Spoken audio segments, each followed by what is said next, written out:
नमस्कार मित्रांनो. तर आता आपण उभा आहे आता कर्जतमध्ये आणि कडावमध्ये आपल्याकडे एक 31 गुंठ्याचा फार्म हाऊस आहे. रोड टच फार्म हाऊस आहे. एक घर आहे त्याच्यामध्ये छोटं आणि 31 गुंठ्याचा प्लॉट आहे ज्याच्यामध्ये झाडं वगैरे लावलेली आहेत आणि ह्याच रोडला तो प्लॉट आहे. ओके, आपण प्लॉटवर बघूया. खूप छान असा प्लॉट आहे हा.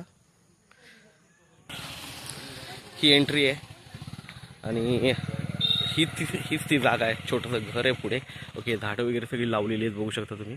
ओके, आणि खूप छान अशा लोकेशनला आहे. बघू शकता हा प्लॉट आहे पूर्णपणे. ओके, इकडे पण पूर्ण एंट्रीला झाडं वगैरे लावलेली आहेत. आतमध्ये पूर्ण डेव्हलप प्लॉट आहे. छान असा प्लॉट एकदम जबरदस्त आणि रोड टच प्लॉट आहे. मेन म्हणजे 31 गुंठ्याचा हा बघू शकता. 3.5 लाख रुपये म्हणतात पण त्याच्यामध्ये निगोशिएट होईल हा. ओके, तुम्ही समोर बसल्यावर. पण खूप छान अशा लोकेशनला आहे. कर्जतपासून एकदम जवळ आहे. कडावपासून जवळ म्हणजे कडावमध्येच आहे समजा हा. इथून तुम्ही हा जो रोड आहे सरळ भिवपुरीला गेलेला आहे. नेरळला जाऊ शकता. हा जबरदस्त प्लॉट आहे. 31 गुंठा.